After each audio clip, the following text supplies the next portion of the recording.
on your camera, please. And is this being recorded? Yeah. Okay. And Hannah, do you want to say the prayer, please? Sure.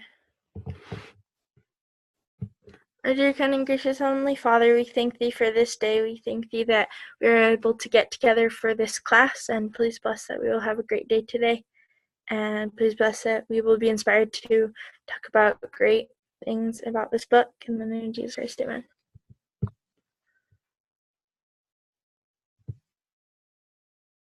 Whoops, I forgot to unmute myself. Thanks, Hannah. And it's so good to see all of you back. Whew, lots of things behind us. How do you think the orals and the written finals went for you? Let's debrief that a little bit. What did you learn about yourself?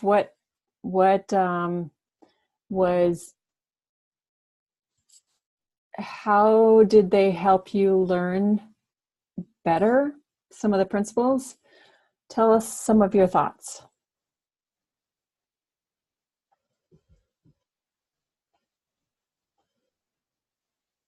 It's good to see you, Kendall, that you've got internet finally. We missed you last week. Missed you too. I guess I'll share. So during the oral finals, I think I learned more than I was able to answer. But it was cool to just be put on the spot and kind of see what I really did know before, and I learned a lot more than I could have if I hadn't done it. Cool. Anybody else?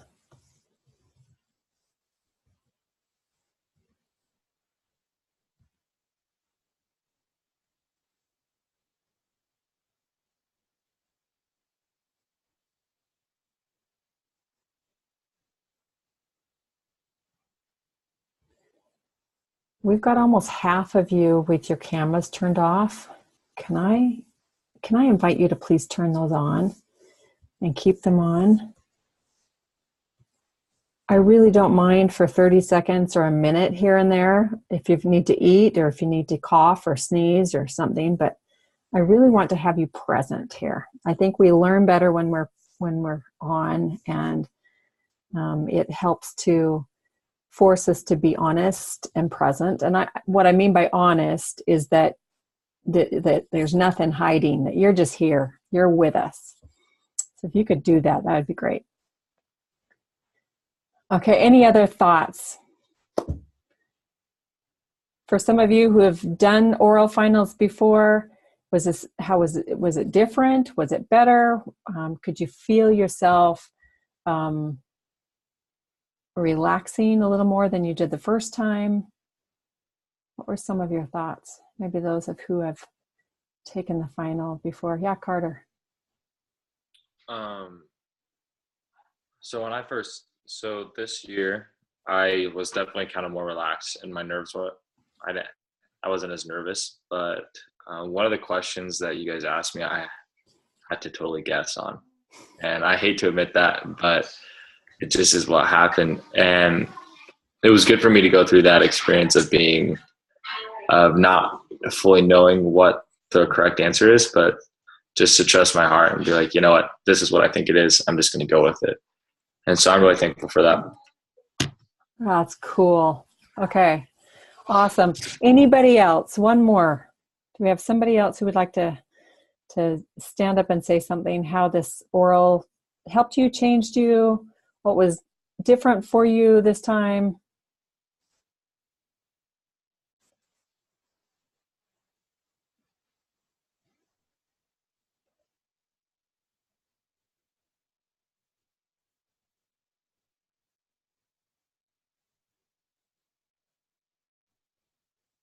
Okay.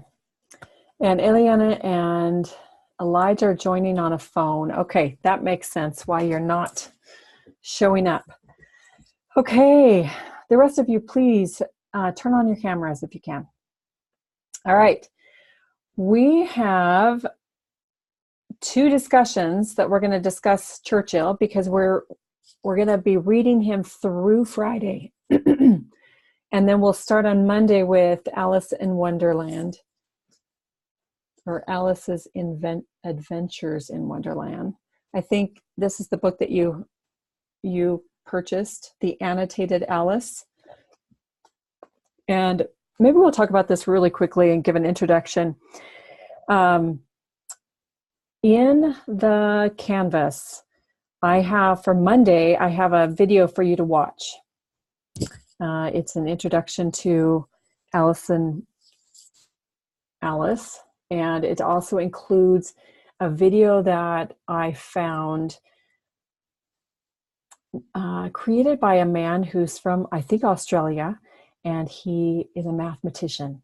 And he leads us on a journey of how to understand a lot of the logic situations in Alice. I still need help. I mean, I do not have a logical mind. That's something that just is hard for me. So if you have a logical mind, you'll want to go deeper into some of the logic, the symbolic logic that he gives in there. He also brings in a whole bunch of things that were going on, circumstances that were going on during the time that these girls, the little girls, were studying in school. By the way, when I say the little girls, it's Liddell, I believe. And Lewis Carroll goes in a boat with one of the other professors from Oxford, and his children are on the boat with him, three girls. And one of the girls is named Alice. And just like any person who's a good storyteller, he starts telling the story, and he tells the story of Alice, who's one of those little girls. And he just kind of brings in all sorts of things that they would know about, like some of the studies that they're doing in schools, some of the political situations that are going on right now. He even makes fun of a caucus. So he calls it a caucus race, and you'll see the humor in that. There's going to be a lot of fun things that he brings in. Many people think that Lewis Carroll was always on drugs and he was hallucinating when he wrote this story, but that's not the truth. He was actually just a funny little 30-year-old young man entertaining three little girls and another friend from Oxford. He just started this story, and the story just came to his mind, and he had fun with it. Later on, when he published the book, after Alice had begged him to publish it when she was older, he added some more mathematical things into the book. Now, Lewis Carroll was a mathematician. He was not a perfect man, and he didn't abide by the standards of the Church of Jesus Christ of Latter-day Saints. He was married. I believe he also chose to have relationships with other women. There are a lot of things about Lewis Carroll that don't really jive with the teachings of God that we know. But what we do know about him is that he was very funny.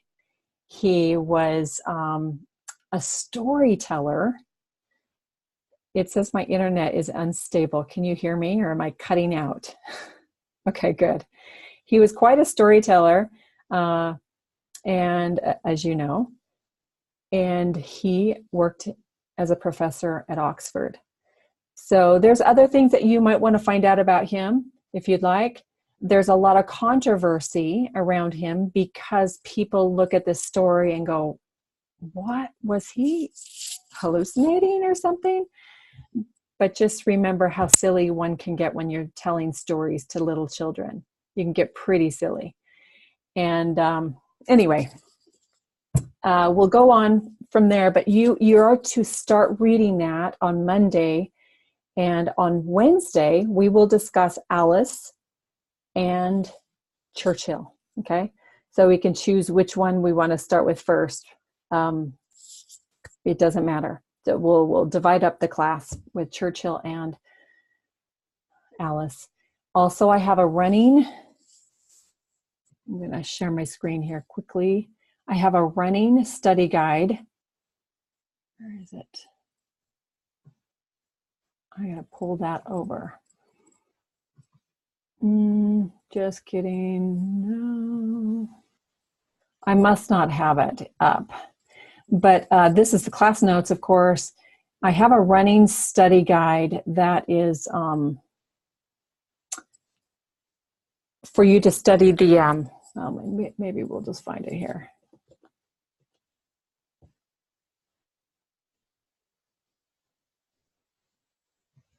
Okay, you should have access to the moderns. I hope you have access to that.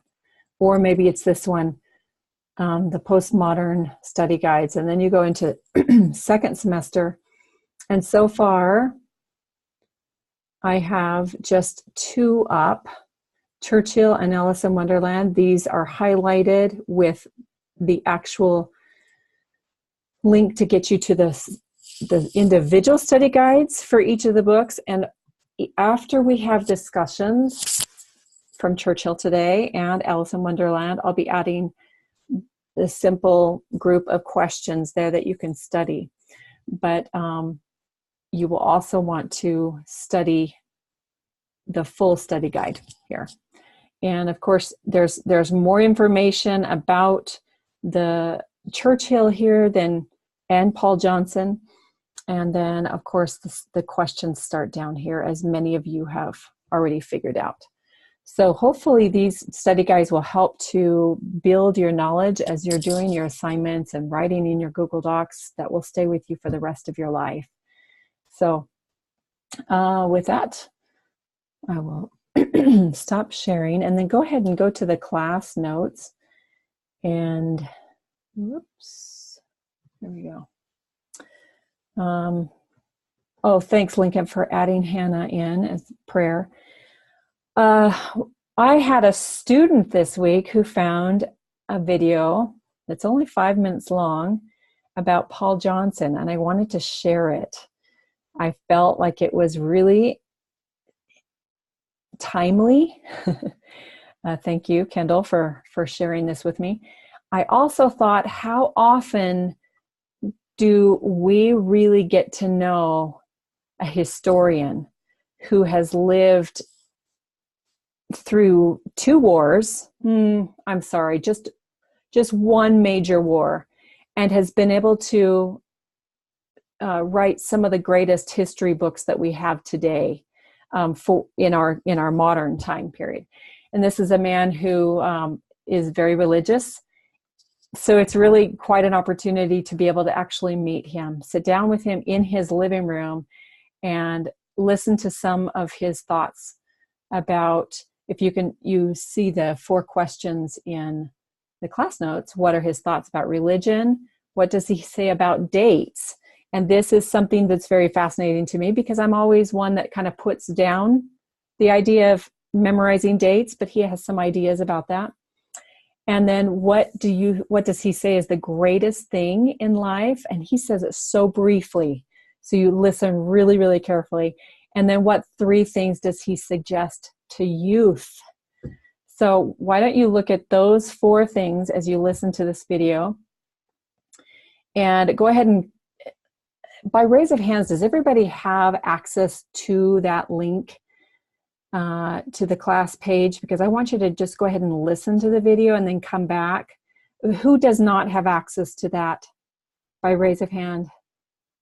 1, 2. Okay, maybe I better show it through my computer then.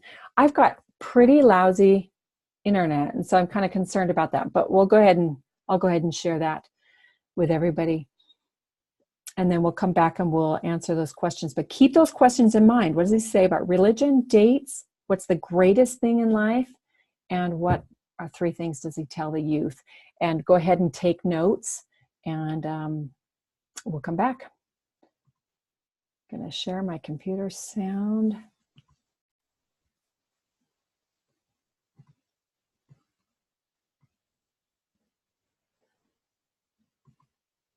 I think everybody's on there right now.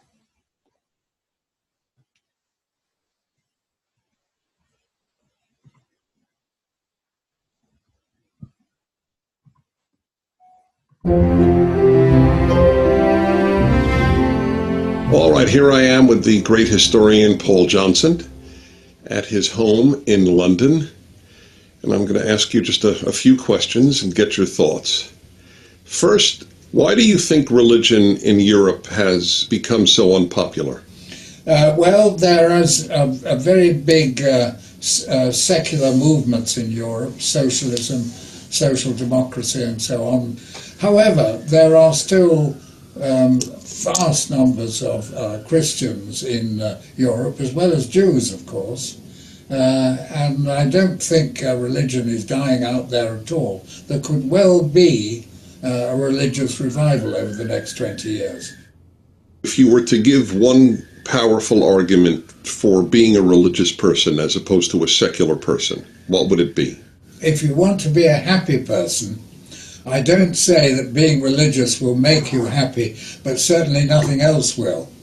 And I think if you've got a genuine religion of the Judeo-Christian tradition, it enables you to meet misfortune face to face and overcome it and adapt yourself to it and to see the brighter side of life. Do you pray? Oh yes, certainly. I always kneel down by my bed before getting into it, and I pray for people and things and all kinds of things. There's about 60 people on my prayer list at the moment.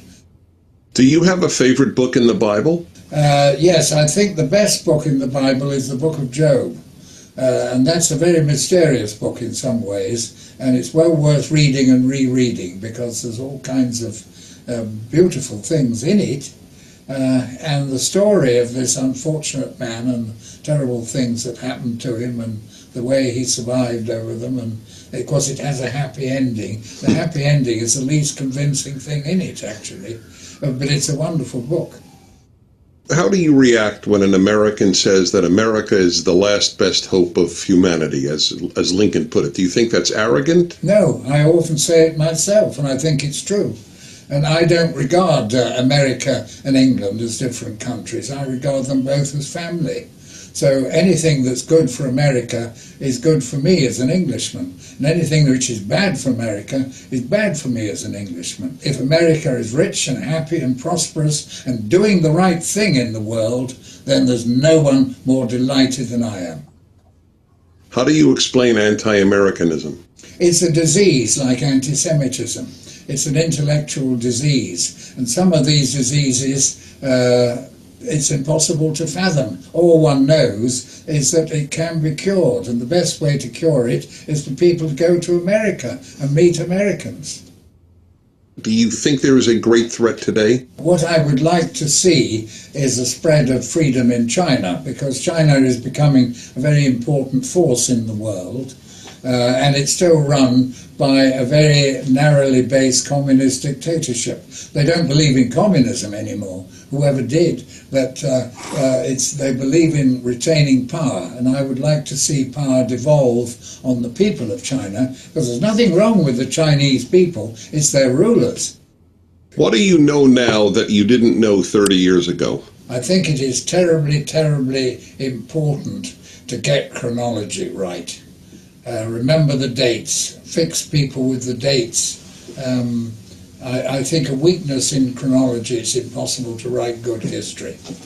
What gave you the most satisfaction in your life? The most satisfaction I've had is being able to conceive, work on, and then write really big books on big subjects. If you set yourself a big subject and you then have to do careful reading and note-taking and organising your thoughts about the subject, that's the way you really get to know the subject. And that is a process of self-education which has gone on all my life, and it still continues. And I think learning is the greatest thing in life. If you could talk to the world's youth for a minute, what would you like to say to them? I'd like to say three things.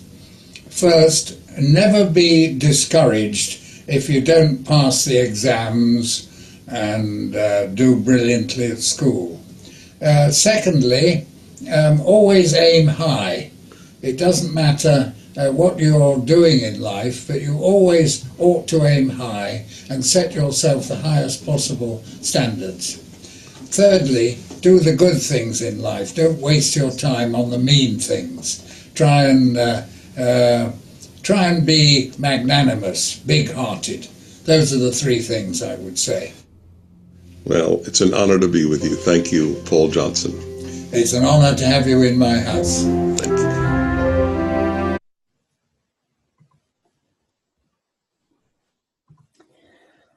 Okay, what did you think of those 4 questions? Who would like to answer one of them? Or let me direct. Let's see. I'll go back to that class notes. So, what are his thoughts about religion? Let's try and keep this discussion. Let's try and finish this discussion by 10:30, if we could. So about 8 more minutes. Just really quickly, what do you think he felt about religion?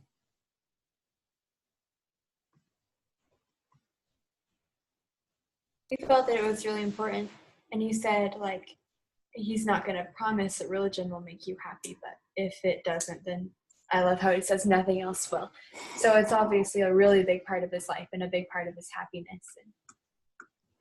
Yeah, I love the way he talks, because he talks in a way that it's not invasive. Sometimes I speak invasively, like nothing but religion is going to make you happy. But he didn't say it like that. He says, if you're religious, you know, you might not be happy, but nothing else will make you happy. It's just kind of a casual, but it's also a firm. I loved that. Good. What else did you notice about what he said about religion?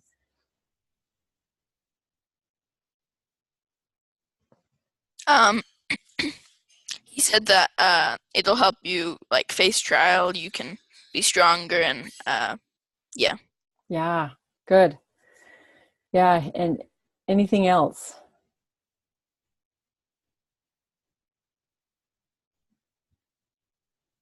Yeah, Enoch. Prayer is a very important thing to him. Yeah. He kneels by the side of his bed. And how many people does he pray for? How many people are on his prayer list? Did you hear that? I think it was 80. 80. I think it might have been close to that, maybe 60, something like that. Yeah, Carter down, 60. Good. Was there something else that you noticed that he said about religion before we go on? Okay.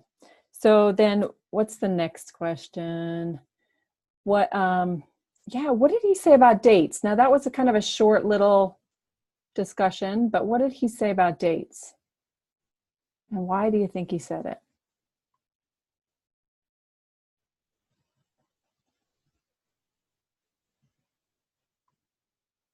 Something. Yeah, Carter. Oh, sorry. Carter, and then Kendall. That's okay. He said that dates are important. It's like important to have them chronologically correct, because if they're not, it will throw people off. And yeah. Yeah. And Kendall, do you want to add another angle to that? Sorry, Carter. I totally went. I was just gonna say, like, he wished, if he wished he had known that, like, was it 30 years before, then he would have I don't know, maybe he would have felt like he would have been more successful. But and he just, if he wished he had known that, then we probably should.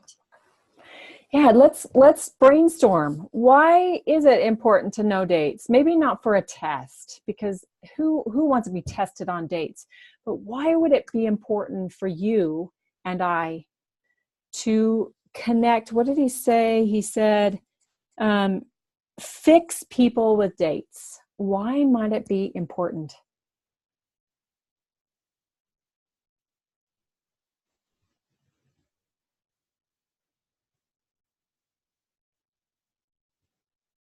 Can I go? I guess. Yeah. Mm-hmm. I think it's important because you need to be able to see the effects of someone who did something in this state, and then like a year later or something, there started to be effects in that country or something like that kind of. I guess just to be able to see effects and consequences of someone doing something kind of, I guess. Yeah, excellent. Kendall. Sorry, I'm talking a lot. Yeah, I agree with what Lincoln said, and then also like in the writing class we have the interesting chart, and it's kind of like we write down what else is going on in the world, and at the same time we're writing about whatever book, and so it's cool to know those dates so you can relate other things and what effect they might have on each other, or what effect that they had then that we could have on today. Yeah. For instance, how old was Joseph Smith when the War of 1812 was pretty much hurting the economy for the whole world? Well, Europe and America. How old was? Yeah. How might that have affected them having to move away and not have very much money and having to lease their house and lose it? And, you know, it's super important that we understand. Natalie, when I went to charter school last year, my class had to memorize 50 dates. And one thing we noticed was that history repeats itself. Yeah, amen. Super cool. So it makes more sense why Joseph Smith's family was so poor. You know, and there's other things that we can connect with. How old was the church in America when Karl Marx was writing his Communist Manifesto?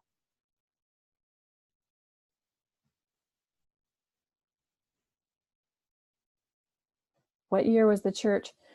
Okay, yeah, exactly. So thank heavens that the church was organized before a lot of these ideas are getting spread into, Marx's ideas went into Russia and into the Eastern European area first. But we were establishing our church 18 years before these ideas came in. It's very important we see how, like Lincoln said, how this cause and effect work. So keep those dates in mind. He said, what is the greatest thing in life? What is it?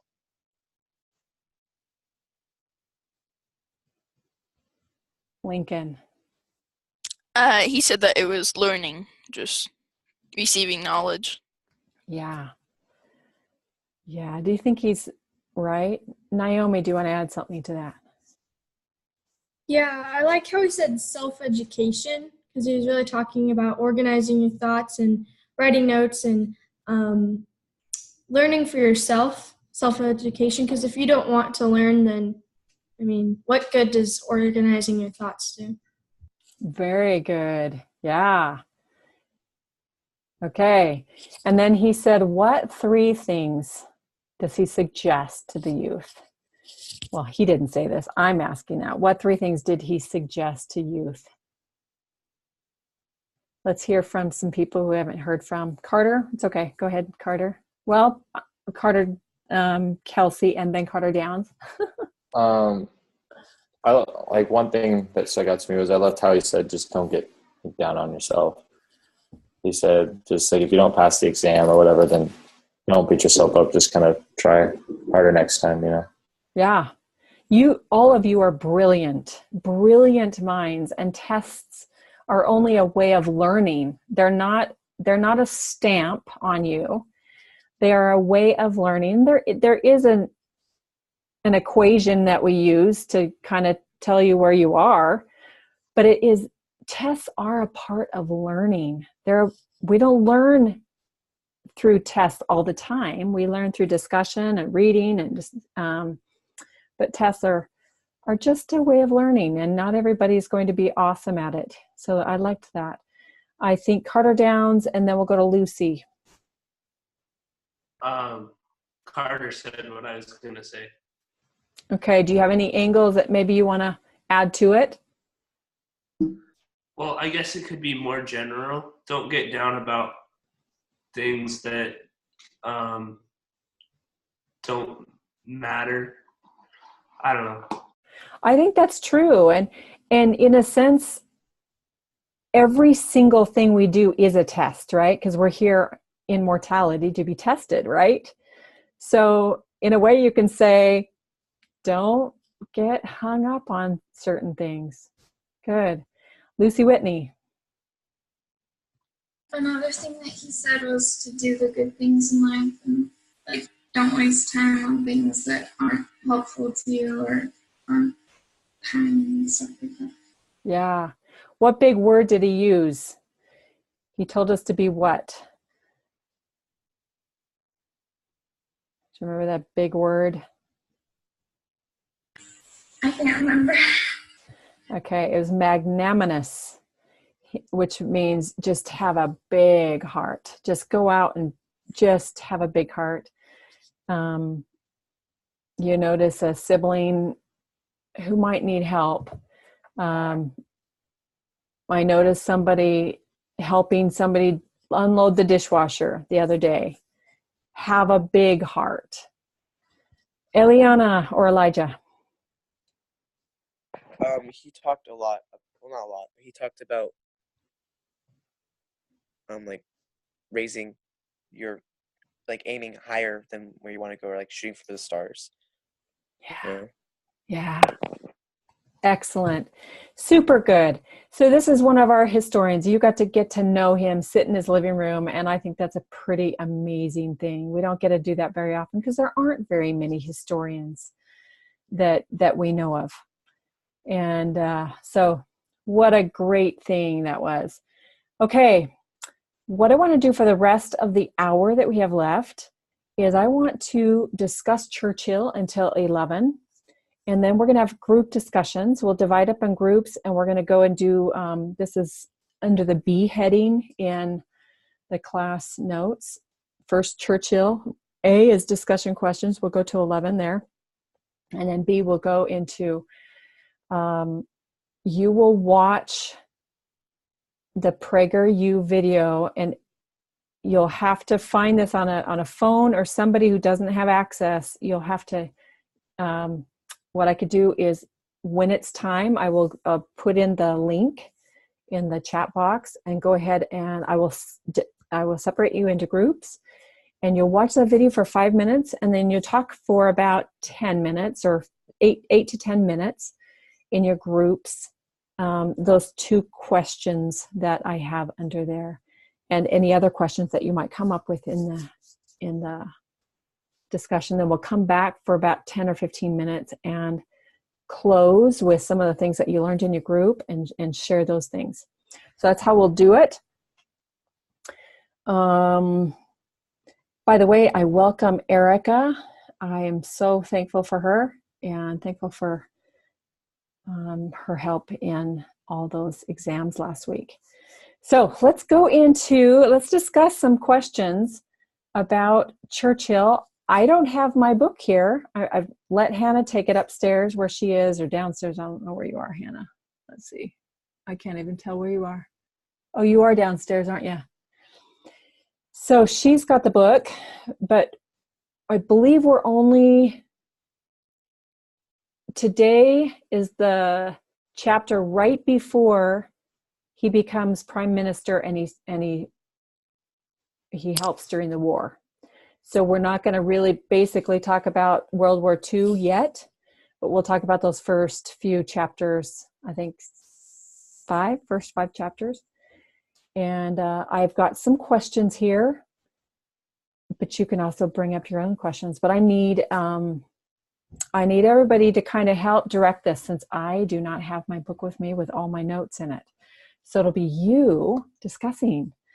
And of course I'll moderate. But let's go ahead, look in your books and find some things where you want to take us, and look at some of these questions, and we'll go ahead and begin in just a minute when you're ready.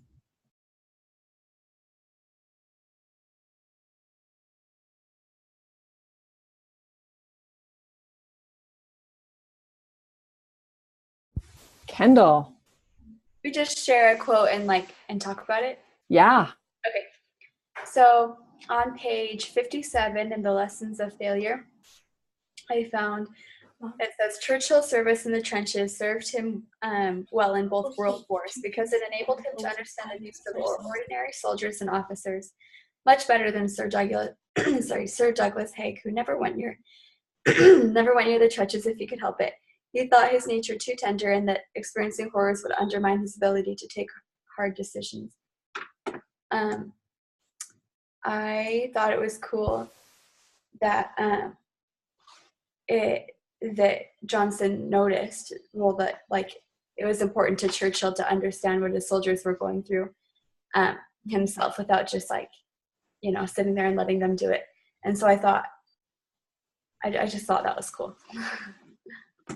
Cool. Does anybody have any thoughts toward what she said? I'm sorry, I wasn't able to listen. I had to talk to somebody.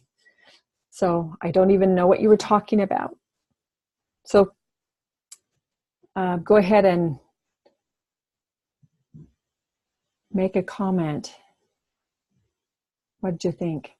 Or you can make a comment in the chat box too. Thank you, Kendall, for sharing. Okay. What does Churchill stand for? And was there something in there, Kendall, that could answer that question? What does he stand for? Well, right here I see, like, I know he just sounds Christ-like right here. Just like instead of having other people go through what he's telling them to, he's going through it himself too, just like Jesus Christ did. Not like he's not Jesus Christ at all, but he has that attribute. Like he wants to go through that same thing and be able to like sympathize with them or just feel what they're feeling. Good. Sympathize. Good. I'm going to add some of these things to the study page. Good. Lucy Whitney, what does he stand for? Well, this isn't so much to that question, but it's talking about what the section that Kendall liked, and I like that part too because I think it showed like his humility. In that part, it talks about a different man who never went near the trenches because he thought his nature was too tender. And so I think it shows like Churchill didn't feel like he was above the everyday man, and he was willing to go experience it with them. Love that. So good. Let's see. Lincoln, you have your hand raised. I feel like he stood for like the individual. I don't really have a quote or anything for this, but I don't have the book with me, sorry, but I feel like he stood for the individual person and just their rights, kind of, and yeah, pretty much. Yeah. Good. Anybody else want to add something? What do you think Churchill stood for? Any other things? Yeah, Carter. I don't like Lincoln. I don't have a quote, but I think Churchill stood for never giving up. He failed continuously throughout his life, and he'd always just somehow pick himself back up. Then sometimes he'd even be more successful than the last time. And I just thought that was really cool to me. Yeah. It's hard to fail. Why? Can I ask, why is it hard to fail? What happens to us when we fail? Naomi?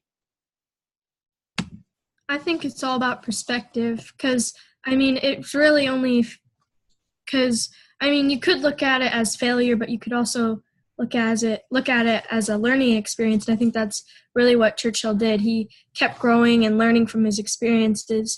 And that's why failure is hard, because that's how you took it. And being, especially in the beginning of the book when he's like not doing great in school, he's just average.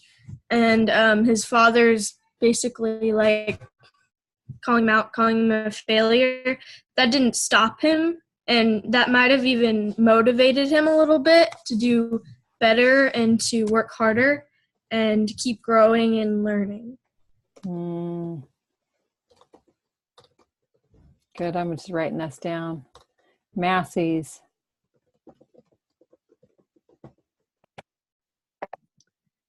So in Napoleon Hill's book, Outwitting the Devil, there's like this quote or something that says something like, in every failure, there's a seed of success that is like equivalent or greater than that failure. And so I like that a lot, because I think you have to be looking at your failures and trying to like recognize what you can learn from them, and to trust that there is something that you can learn from it. And then you have to be able to apply that. You can't just notice it, you have to apply it, kind of like planting a seed. Love it. I love that book, by the way. It's one of my favorites. Lincoln. Sorry, I'm talking a lot. No, love it. I Okay. feel like, and I feel like sometimes, even when we fail, it's not really our failure. It's just, I feel like sometimes we've done the best that we can, but it's just someone else who has done better, or who, I feel like with politics, especially when he gets, when he goes into politics, I feel like a lot of times he's done the best that he could, but people just don't like him, or and so I feel like losing his seat wasn't really a lot of times his fault, but yeah, I guess. Yeah, good. Excellent. Okay, so if you look back on his life from what you've read, from the very first 4 chapters, because I don't know if you've read the 5th chapter yet, what are some of the little things that he does in his life? Those are the things that you just do every day that maybe look mundane, just the little things that he did. And I want to build up to the second question, which were, how do the little things add up to the big things? Can I ask everyone to participate in that? So put either in the chat box or raise your hand like Kendall just did. So think about the little things. Go ahead, Kendall. Not Kendall. So it's not like a huge spiritual epiphany, but I guess like throughout the book, I've kind of seen like his humor, and just like he kind of has like this passion for life. I kind of think, and you can tell that he loves life. And I watched this TED talk the other day on the importance of humor, and he said that like it not only makes people feel better about themselves, but it builds trust, and it builds like those relationships that you need people to be like close knit. And so throughout I've like seen I don't know, I love the quote about the conservation of energy, but just like seeing the funny parts of it just kind of remind me like, oh, he's trying to build these relationships with these people, or trying to just like show them the passion he has for life, and that'll build up to make him a good leader. So excellent. Good. I'm not looking. I don't know if somebody's got their hand raised. Nope. What other things? So Brinley says you weren't ready to send. Okay, that's fine. Conserve energy. Yep, I loved that.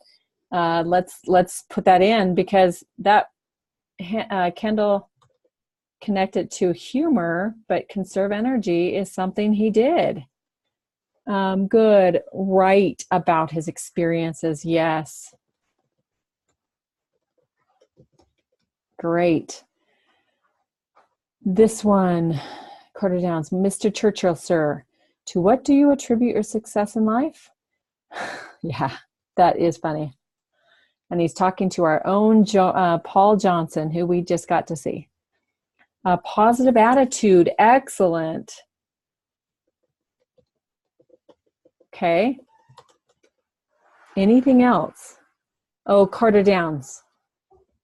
Well, this quote is on page 20. It says, he loved to be the top dog, but he felt for the underdog.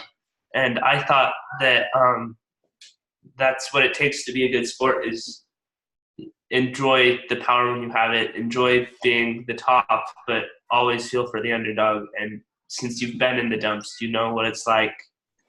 And yeah. Ooh, Let's put in he's been the underdog. You're going to see a little bit of that in the video in a little bit. So he knows. Good. Love that. Anything else? Little things that he did.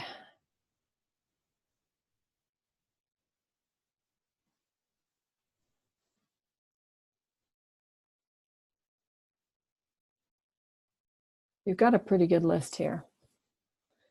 I think that's good. And we talked a little bit about how those little things add up to big things.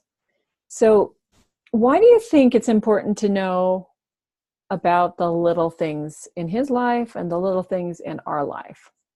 What's the principle that you can get from thinking about the little things? Why are they so important? Let's hear from people we haven't heard from before after Naomi. Well, I was just thinking of the quote by President Monson, decisions determine destiny, because all the little things add up, and every decision we have to make sure that we have our best interests at heart, and yeah. Love that. Decisions determine our destiny. Mikkel and Lucy Robbins, can you think of some things of why little things are so important to add to our little list? Why are the little things important? I'm picking on you. Mikkel and Lucy Robbins. Can I go first? Yeah. Okay. I think that like the little things like just kind to someone or just showing your love or something or appreciation. I think that the little things add up because they're like showing that you care about the small things, which means that you're going to care about the big things. And like I don't think that any good person is only good when like it counts in a way. I think that they're always good, and so that is like it's like building up to it. Yeah, that made me think about how if I see somebody that's doing the little things, I'm going to trust them with the big things. That's cool. I love that. What about you, Mikkel? What's some other things of why little things are so important to you?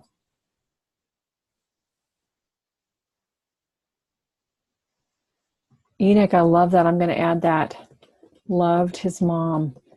Did what Lucy Robbins say kind of help remind you about that?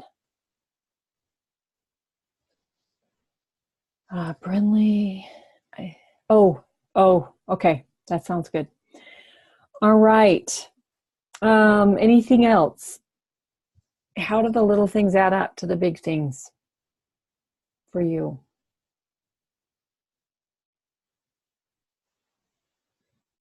Kendall. I think it's kind of cool to see like the relationship with like Churchill, like all the little things added up to be a big leader, and like it kind of reminds me of the stripling warriors and how it talks about how their moms taught them like to be righteous, and it's just those little things that they learned when they were little, but and then they were able to fight, and they fought for their values just as Churchill did, and so in both of their lives all those little things added up. Yeah. So take a moment and think about what is it that you're going to do in your life. You're probably not going to be Prime Minister to England. Maybe, I don't know. Maybe some of you have that goal in mind. But what is it that you are going to do in your life? And maybe you don't know yet, but maybe there's a fuzzy cloud there of something that you possibly want to be able to do. So think about that in your mind right now. Kendall, are there flies in your house you're trying to catch? Just kidding. Just notice she's yawning.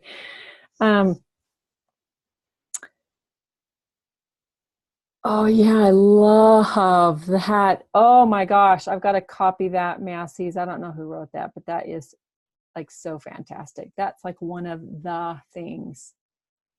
I'm going to add that to the little things because everything happened to him all the time. And that's so awesome. So think about, okay, do you have in your mind of what you want to do in life? What is your mission? What is your purpose? It might be several things. It might be one big thing. One of the things might be, I want to be a husband, or I want to be a wife, or I want to be a father or mother, but then there's other things too. I want to be able to cure cancer. I want to be able to lead people on survival wilderness hikes, help them to come closer to God. You know, what is it that you're going to do? Think about that for just 30 seconds.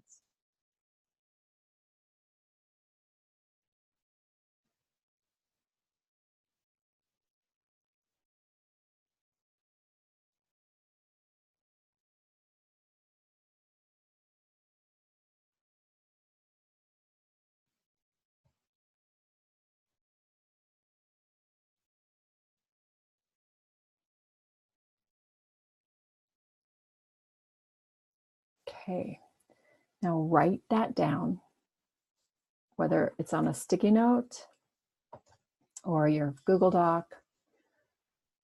Write down what you want to do in your life. Now think about what are the little things that you're doing now to get you to that point. And write down 2 or 3 of those right next to. What are you doing now to help prepare you?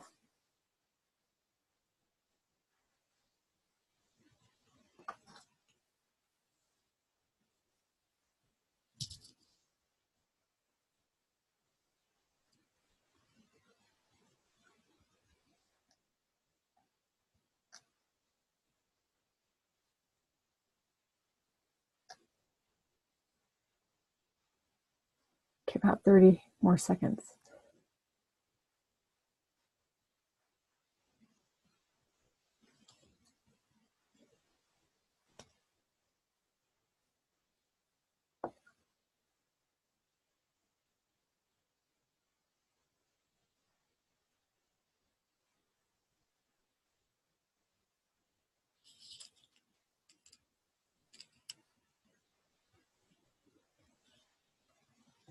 Okay. Doing that exercise, did anything come to your mind that maybe what you could do, you could do better? You could do other things to help you get to that point? Did anybody have any experiences where something came to mind that maybe you could do better? You don't have to share it, just raise of hands, or if some things came to your mind that maybe you could add to your list.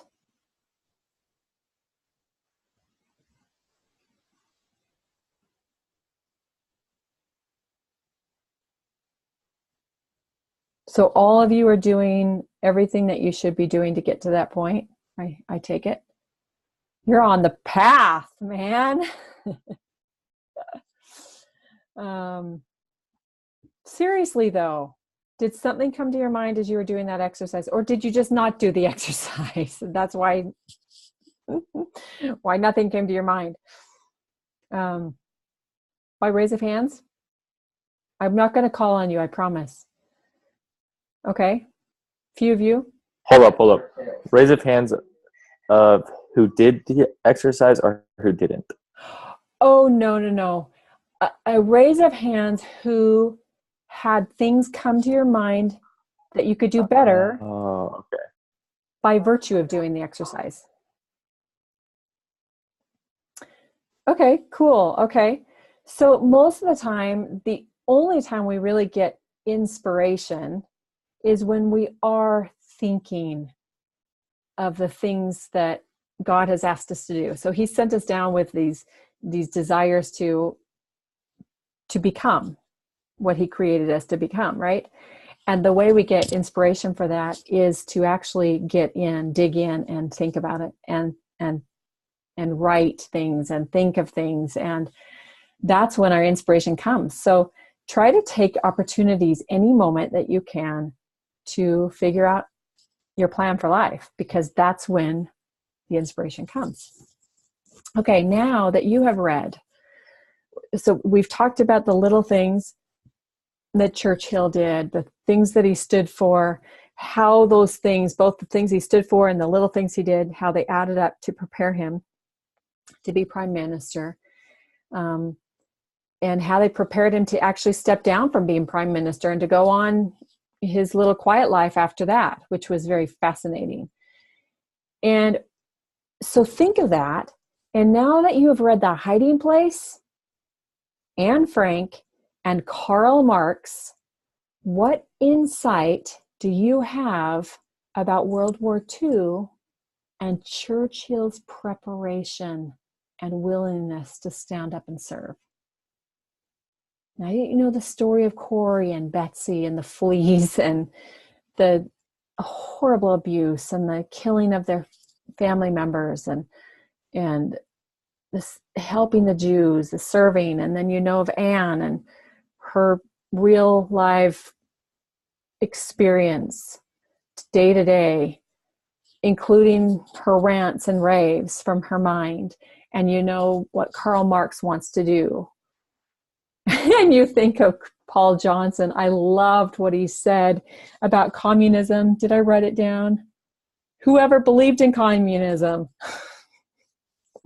He says the Chinese don't even believe in communism, but they're very controlling.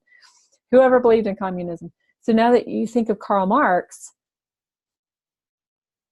what insight do you have now of Churchill being able to stand up in those moments, those 4 years or 5 years? I can't remember how long he was prime minister. What insights do you have about him and his willingness to stand up and serve? Think about that for a minute.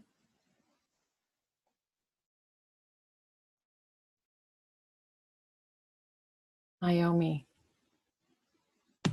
So I made the background of my wallpaper on the computer, and it's a quote by Jack Penn. It says, "One of the secrets of life is making stepping stones out of stumbling blocks." And I love that so much because Churchill, he did make mistakes, and he did stumble sometimes, but he used that to keep moving forward and to keep pushing, to go further. Yeah. Good. What other insights do you have about Churchill now that you've read The Hiding Place, Anne Frank, and Karl Marx? We have just a couple minutes left.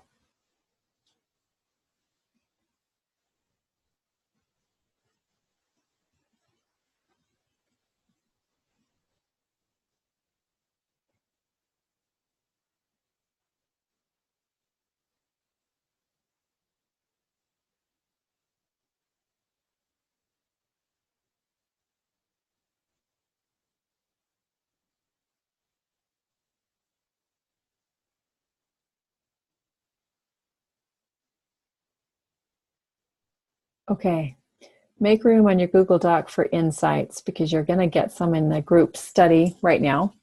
So I'm going to go ahead and I'm going to divide you up into small groups this time. It's sometimes a little easier to share things when there's a small group. And what you're going to do is you're going to watch this video and I'm going to give you the, oops. I want to copy. No, I don't want to do that. Sorry.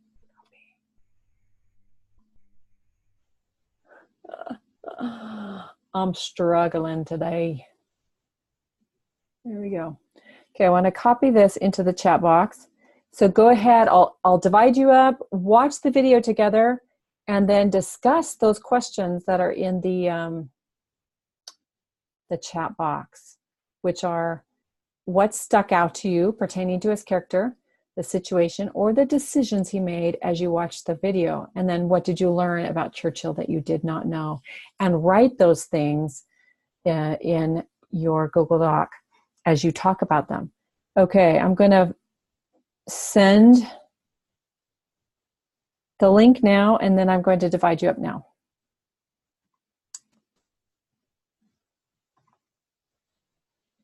Okay, so there should be 3 to 4 participants per room. Go ahead.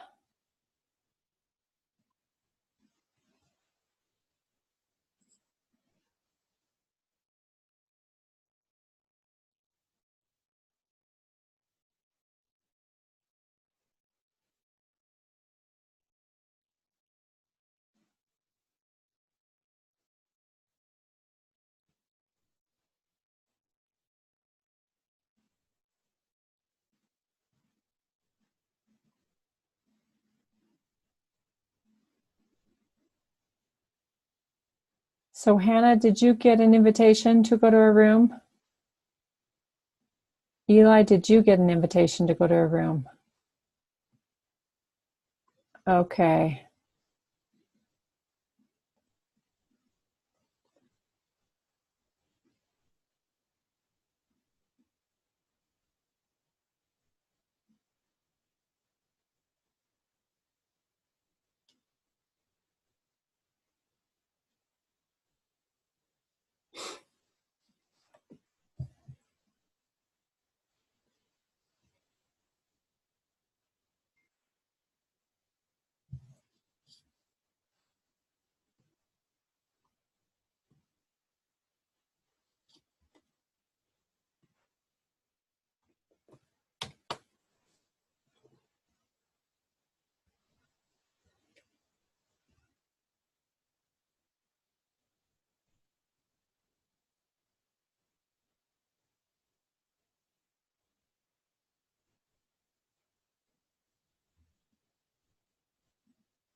Have you finished the video yet? Yeah? Okay. Should we discuss it then, maybe? Yeah, okay. So what stuck out to you pertaining to his character, the situation, or the decisions he made as you watched this video? What? Really quick, can you hear an echo? What? If I just leave my mic on, do you hear an echo? Or... No. Okay. Yeah, okay. Then I will just leave it on. Okay, yeah. I thought what was amazing was with what was happening, it just increased so much more the quality of his words when, you know, he's just notorious for saying never, never, never, never, never give up. Because he was so resilient. His response to the circumstances is so impressive to me. Yeah, that's good. Yeah. Yeah. Yeah, I just put just this quote of just never give up. Yeah. Pretty much what you said, yeah. And I learned about him not making peace with the with Hitler. I never thought about that. Especially with Hitler then being able to attack Russia. If that, do you remember that? Yeah. Yeah, okay. Right, because I mean, you look at the outcome of some of the ways that things turned out, and it wasn't great. But when they were able to talk about what the alternative would have been, had someone else been in his position who would have agreed with Hitler on much more and would have, you know, negotiated. But Churchill just was so firm. And even though maybe things didn't turn out as he had hoped every time, it was just so powerful that he was the one in that position to keep trying. Yeah. Should we start asking? So the first question is, what stuck out to you pertaining his character? So, I mean, Churchill, he just never gave up, and even when he got, kicked out of politics, he kept moving forward. And I mean, when I was first reading the book, like the first chapter of the book, I kind of thought he was like a little bit manipulative because like he was using his fame and like he was going to all these wars just to get medals and reporting back and journalism to make money. But I mean, I guess he had good intentions, but I mean, is it still manipulation? I don't know. He did boast a lot. It felt like he went to everywhere in the beginning, but I don't know if it's manipulation. Yeah, but I mean, he just kept pushing and kept moving forward and using whatever tools he could to keep moving forward. Thought that was cool. Yeah, I didn't know either.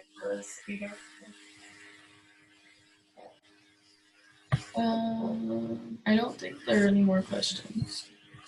Yeah, was there anything else you wanted to talk about with him? I thought of something I wanted to talk about and I can't remember.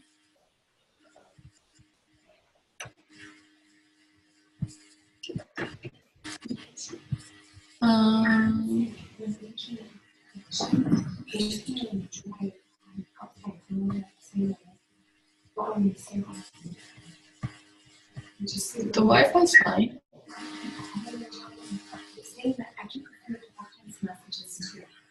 I'm just gonna be outside. Okay. Sorry.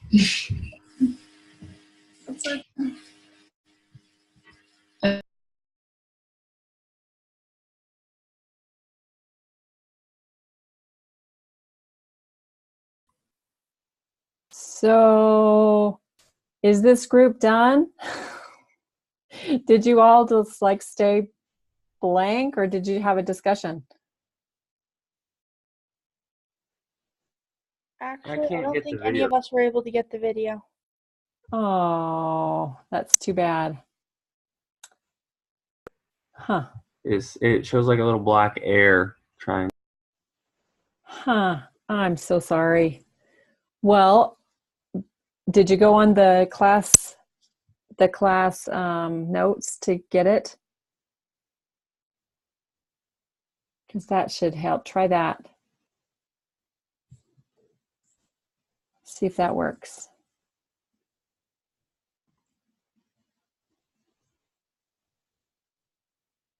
Oh, I'm so sorry about that. We'll go ahead and close all the rooms.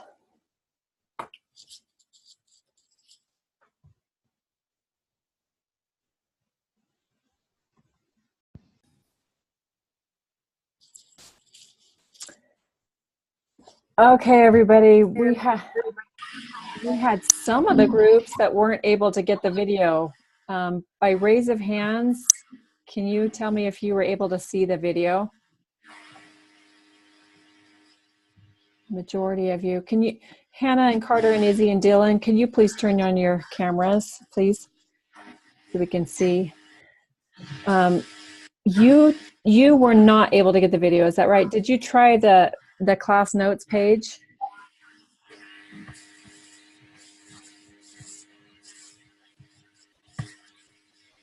Yeah. Hannah, and it didn't work either? That's interesting, but all the rest were able to get the video?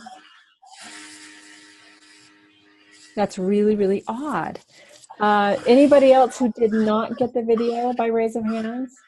I think what happened was it was in the chat box, but for those of us who didn't click on it quick enough, then when we were put into a breakout room, we didn't have access to the chat box, to the classroom chat box. Okay. But then there's class notes that you could go back and get it. But yeah, that's kind of odd that all four of you couldn't get it.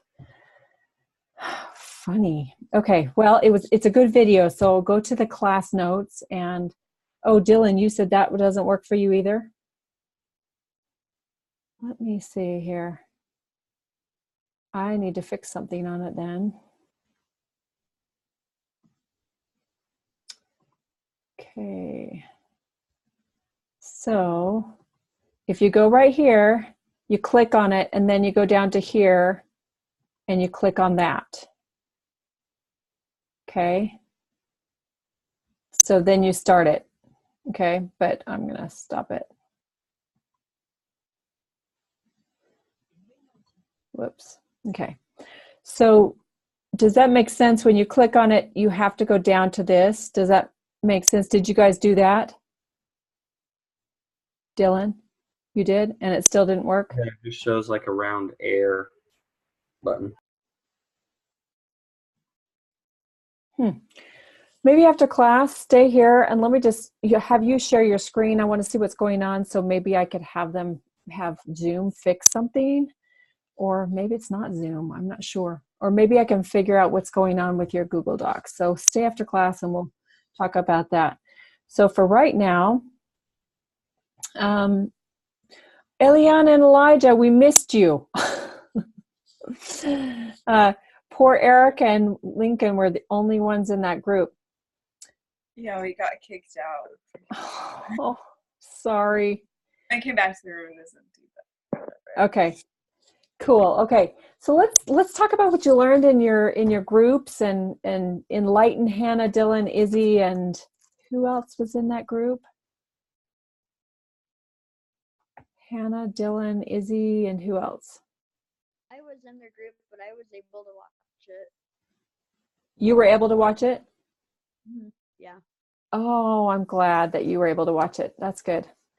Were you able to kind of talk about some of the questions with them, even though they didn't watch it? No, right as the video ended, we got back to them. Oh, okay. Okay. All right. So what did you learn in your groups? What did the other person share with you about? Yeah, Kendall. Jace had some cool insight.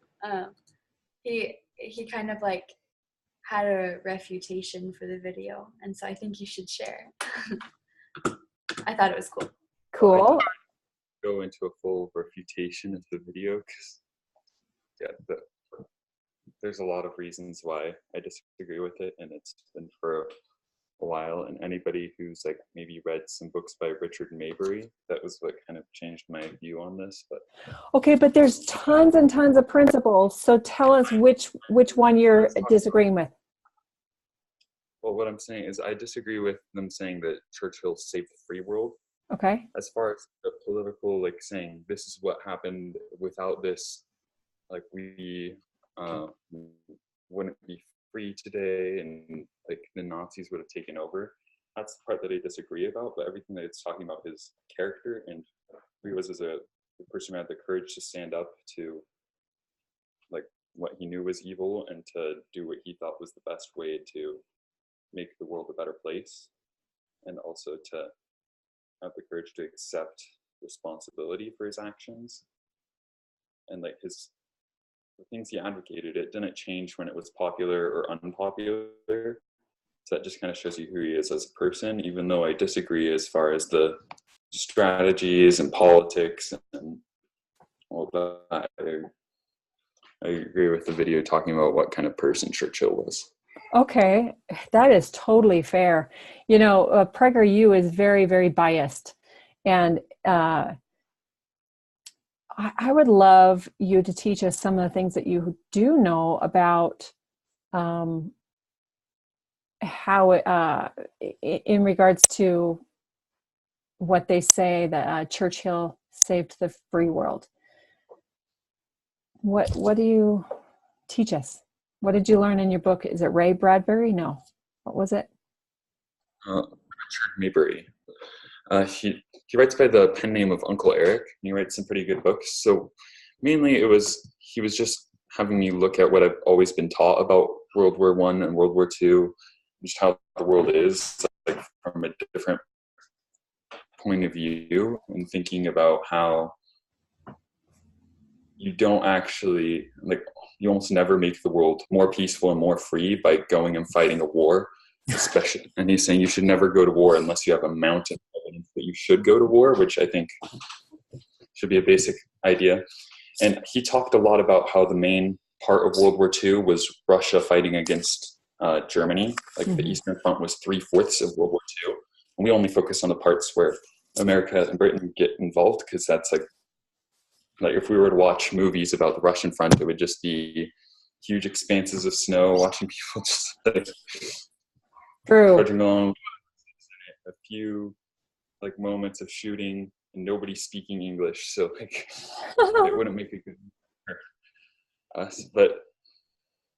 And he's talking about how Russia was at least, if not more, like at least as much of a threat and at least as evil as Nazi Germany at that time. And because they had much greater military capabilities that he explained, and they actually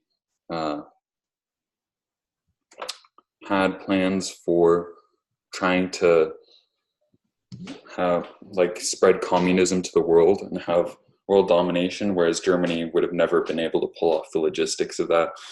And so he talks a lot about the logistics of World War II and a lot of evidence on it, and that siding with Russia was actually worse than like siding with Nazi Germany in his claim. So he's saying that America and Britain actually fought on the wrong side of the war, which is pretty mind-blowing to me. At first I was very adamantly against that, but after actually considering his arguments, I'm pretty sure that I agree with a lot of them.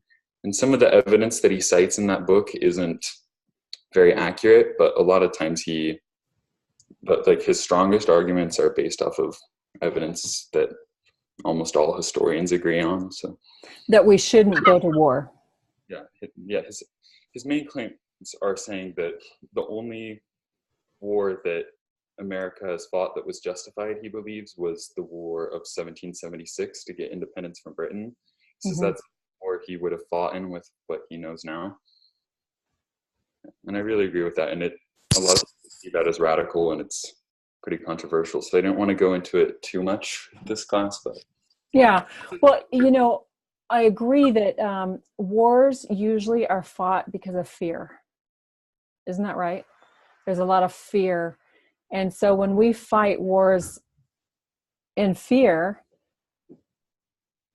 it's interesting that 1776, the war of our Revolutionary War, was not fought with fear, but fought with these ideas of freedom and God, and we want to establish this world so that God can be here with us, that we can have a free people.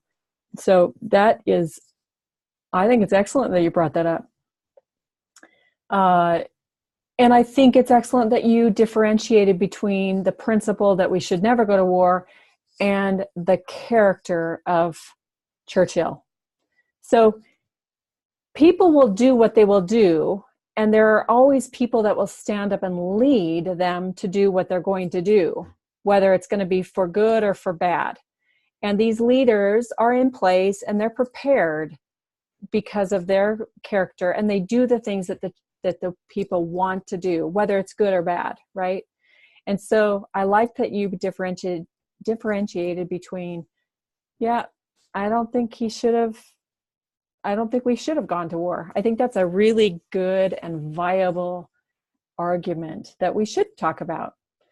And but I agree that, and you're smart to not go in so deeply, because really what we're trying to talk about is the character of Churchill, so that we can learn from him how to improve our characters, because that's what education is all about anyway, is learning to become who we are.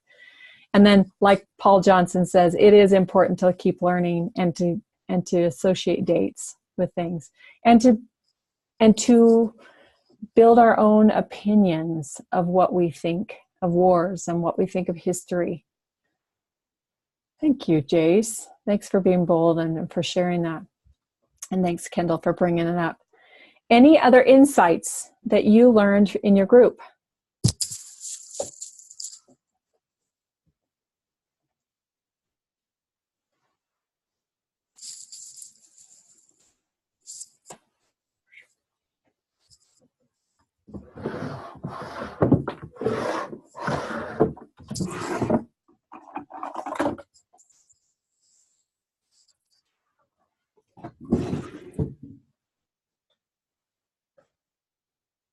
All right, let's go to the chat box right now. And I want everybody to write down something that they are going to do better because of knowing Churchill's character. What are you going to do differently this week and for your life by virtue of knowing Churchill? So type that into the chat box, if you will.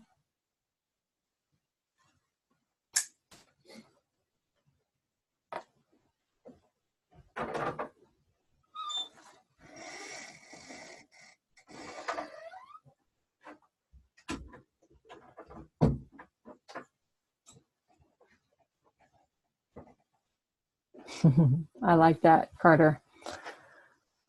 Yep, humor does work. I could do a lot better with that myself. Madeline, you admire him for being brave to make those big decisions. And Izzy, learn to accept failure and not be afraid to try again. Good. Lucy's the same thing. Taking a stride and get back up again. Carter, Kelsey, I'm going to care what people think about me. I'm not going to care what people think about you. Yeah, that's cool. Brinley, be prepared to make the right decisions. Eliana, stand firm in what I know is truth. That's good. And that's what Jace did today. You know, I appreciate that. I appreciate the sharing what you know is true. I think because I know of Churchill's character, I'm going to be more adamant of what I stand for and not just change my mind depending on the flow of the public. I love that, Dylan. Jace, I'm not going to focus on taking responsibility I'm going to focus on taking responsibility for my actions and blame what I do wrong. When I do wrong, I'm sorry. I'm going to focus on taking responsibility for my actions and blame when I do wrong. Good. It's kind of hard to read because as something adds, it moves it upward, and so I don't read it very well. Lincoln, you're going to have more foresight. That's good. That reminds me a little bit of the Bastia reading that we had. Kendall, be better at little things because the little things add up to the magnificent things. Good. Mikkel, be able to do the right thing even if it takes sacrifice. Yeah. Taking the blame. Enoch, notice that the little things are very important. Mia, good. Hannah, be more motivated when things don't go right. Motivated in what way, Hannah? Motivated to, because you could be motivated to do wrong or to do right, to do better. Okay, motivated to do better when things don't go right. Good. Learn from my mistakes, Jake. That's great. Use my failures to become better. Lucy Robbins, awesome. I'm going to study with more care for nuance and application. That's Eliana, like that. Naomi, rest more and remember that the sky is the limit. Yeah, that is awesome. Aim high and bring others up to me. Conservation of energy. To do better. Oh yeah, we already established that. That's awesome. Okay, you know what? We can do better. Learn from the good people, the great people in this world, and we'll add those to our lives and our little quiver of arrows that we use to combat life. And with that, remember that we're reading until Friday. Remember to add your Google Doc link every time you turn in an assignment. And then Monday, we start with Alice. Okay? So any questions before we go?